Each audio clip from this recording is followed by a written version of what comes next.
Boa noite.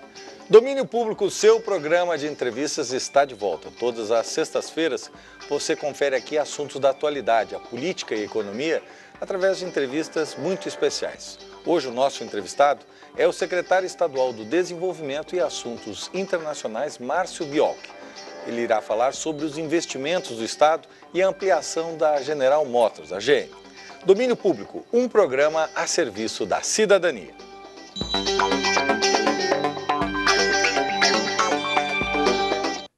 Márcio Biolk ingressou na vida pública em 2001, eleito o vereador mais jovem e mais votado de Carazinho.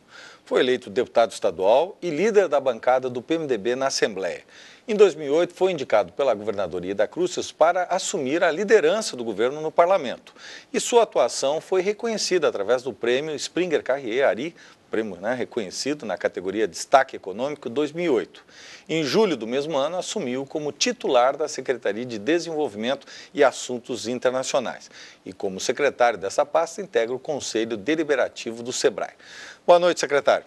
Boa noite, Jair. Satisfação estar aqui contigo. Secretário, em tempos difíceis, tempos de recessão, o Rio Grande do Sul recolheu uma grande notícia. Trabalho, fruto do seu esforço, fruto também do esforço da governadora, que é a ampliação da GM. São mais de 2 bilhões, portanto, de recursos, de investimentos da ampliação da planta da GM e o maior investimento da GM em toda a sua história, em 84 anos. Como é que foi costurar isso, implantar num momento de dificuldade, turbulência global, como é que foi materializar esse projeto? Foi com otimismo e, ao mesmo tempo, com uma certa preocupação em função do período que se viveu, desde os contatos preliminares da GM, e esse período transigiu por um ano, desde o ano passado, quando o cenário econômico era bem diferente daquilo que nós vivemos, principalmente no final do ano passado. Então, em outubro, talvez tenha nascido o grande questionamento da continuidade ou não daquilo que já vinha sendo tratado. Mas a General Motors, tanto a americana, a mundial, como a brasileira, também foi muito, eu diria, hábil no sentido de preservar as operações que vinham tendo um melhor resultado, mesmo após o período de crise, ou melhor, durante o período de crise. E para que o espectador tenha ideia do que isso significa, para o Brasil, a crise teve alguns efeitos não tão diretos e acentuados como em alguns lugares do mundo, a exemplo dos Estados Unidos. A operação da Chevrolet no Brasil passou a ser a segunda melhor operação mundial da companhia e, por consequência, ganhamos peso na disputa de investimentos ao redor do mundo. A General Motors do Brasil enxergou com maior potencial e necessidade ainda os investimentos a serem acontecidos aqui no Brasil. A nossa disputa acontece a partir daí. Por quê? Porque a Chevrolet possui no Brasil 4 plantas de produção de veículos e 3 localizadas fora do Rio Grande do Sul. Existia um potencial muito grande para que isso pudesse ser aportado fora do Estado e, por consequência, em algum lugar que eles já possuíssem alguma atividade industrial. Mas uma série de fatores, e não apenas uma ação do governo, acho que todo o potencial gaúcho, desde o nosso capital humano, a questão do nosso mercado, a qualidade da nossa mão de obra, conciliado com a política do governo, com a própria atividade econômica brasileira no setor automobilístico, que manteve o bom desempenho, ou seja, preservou aquilo que é essencial para a atividade industrial, que é o mercado, fizeram com que nós pudéssemos, agora, alguns dias atrás, anunciar aquele que é o maior investimento da história da GM no Brasil. Isso são 84 anos aqui dentro, é o maior e, mais do que isso, faz com que a GM no Rio Grande do Sul, aquilo que eu digo, a GM gaúcha, seja a GM mais moderna da América Latina, do Mercosul, do Brasil. E nesse período de outubro para cá é o primeiro grande investimento anunciado por uma montadora em nível mundial.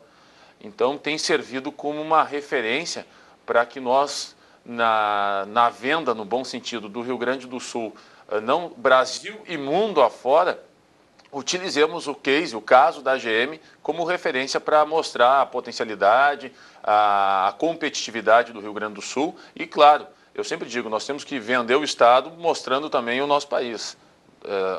As diretrizes macroeconômicas não pertencem a nós aqui no Estado, e sim a um contexto nacional. Então, acho que é esse trabalho de cooperação, conjunto, não nadando contra a maré, mas aproveitando essas oportunidades que às vezes a própria crise acaba gerando. Secretário, e o impacto disso para a economia gaúcha? O que representa esses mais de 2 bilhões de investimento? Eu diria que o grande motivador para o esforço do governo em trazer esse investimento para cá, primeiro são mais de 1.000 empregos diretos. Hoje, no player da GM, no site da GM aqui em Gravataí, já existem 5.200 trabalhadores.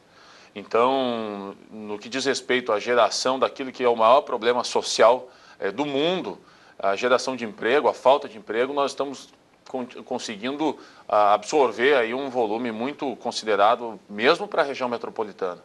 Além desses 1.000 dentro do site da GM, estudos revelam que nós podemos estar gerando de 5 a 7 mil empregos fora do site da GM. Então, nós podemos trabalhar numa faixa de 6.000 a 7 a 8 mil empregos aqui no Rio Grande do Sul a serem gerados com esse novo investimento.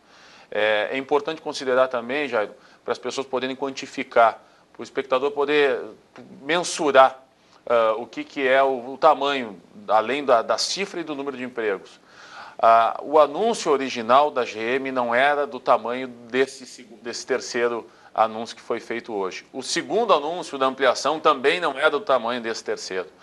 O Rio Grande do Sul disputou algumas outras fábricas de outras marcas que também não eram o tamanho desse anúncio que foi feito. Ou seja, é um anúncio volumoso, ele é uma expansão pela GM já estar aqui, mas com certeza tem todo o quilate de uma nova fábrica mesmo, e com uma diferença, que como eles já estão instalados, o custo de instalação, toda a infraestrutura, a contratação, hoje o Rio Grande do Sul tem 485 fornecedores para a GM do Brasil. Então já existe toda essa cadeia, essa rede já está formada. Isso diminui muito o custo e acelera muito a implantação do empreendimento. Então o impacto para a economia do Estado, ele transcende a região de Gravataí ou a região metropolitana. Eu diria até, nós anunciamos esse investimento ao presidente Lula, que esse impacta fortemente, inclusive, a economia nacional. Além do significado que tem, nesse momento, poder receber o investimento no setor automobilístico, especial da General Motors, realmente isso traz um impacto no setor metal mecânico e de serviço muito grande e é difícil até de mensurar, de medir ele hoje. Nós podemos usar como referência aquilo que já existiu pela própria vinda da GM, que fez agora, alguns dias atrás, 9 anos já aqui no Rio Grande do Sul.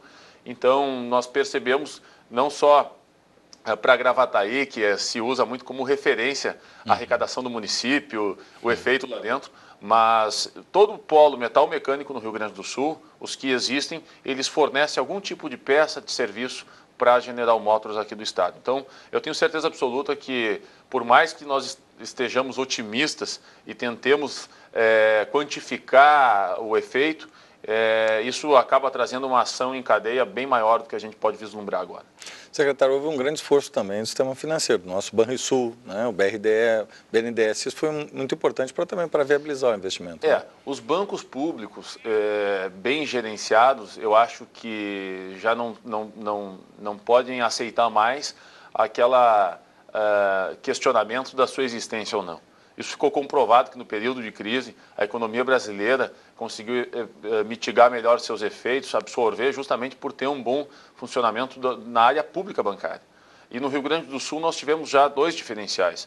O primeiro empreendimento da GM, ele foi absorvido, incentivado no sentido de abrir linhas de crédito com cobrança de juro, com retorno para o próprio banco, através da Caixa RS, que é a agência de fomento do estado do Rio Grande do Sul. Como a Caixa é um banco, apesar de ser a maior agência de fomento do Brasil, ela é um banco ainda pequeno se comparado com bancos comerciais, dessa vez nós tivemos que utilizar o Banrisul, que abriu também uma linha de financiamento, que é positiva para a GM, mas que é positiva para o banco. Ele não iria, mais do que isso, o BNDES também entrou nessa mesma parceria. Então, na verdade, nós tivemos, Jairo, uma conciliação da política tributária, tivemos a conciliação dos agentes financeiros do Estado, né, do agente financeiro do governo federal, que nesse período de questionamento ajuda muito a mostrar que o empreendimento, além de dar certo, ele carrega a vontade política do Estado, do poder público, para que ele ocorra aqui no país. Nós vamos a um breve intervalo e já retornamos. Domínio Público, um programa a serviço da comunidade. Estamos apresentando Domínio Público.